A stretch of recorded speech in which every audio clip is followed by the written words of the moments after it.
So one of the common questions that I get asked on a regular basis is how much money do I need to get started investing in property? And to be honest, this is probably one of the most difficult questions to answer. And that's not because I'm being vague, it's just because you can need to have anything from a few £100s right through to tens of thousands of pounds, depending on what you actually want to do in property. And let me explain what I mean by that. Well, let's say that you're someone that wants to build a portfolio and you want to do that in a much more traditional way, or you want to do it quickly. So if you were going to, let's say, buy a property really cheaply and look to sell it on to make tens of thousands of pounds, you might want to buy that for cash in order that you can get it cheaply. So you might go and you might look for a property that maybe costs 40, 50 or 60,000 pounds, but you know that its value is probably worth near 100,000 pounds.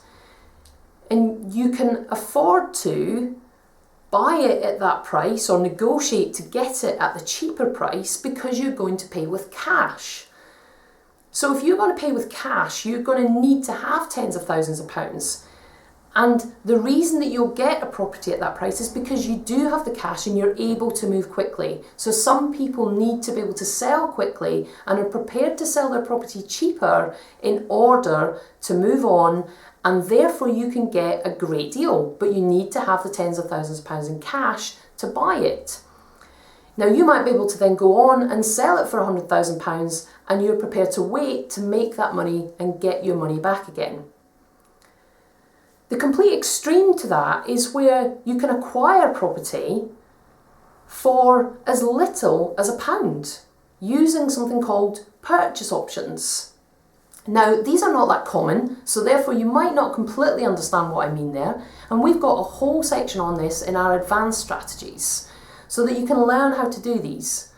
But you can get started investing in property for just a few £100s if you use something like a purchase lease option.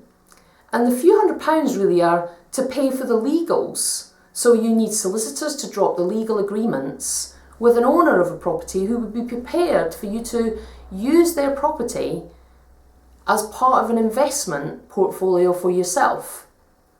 So for as little as a few £100s you can get started, to the opposite extreme of where you might want to pay for property with cash, and therefore you'll need tens of thousands of pounds to do that.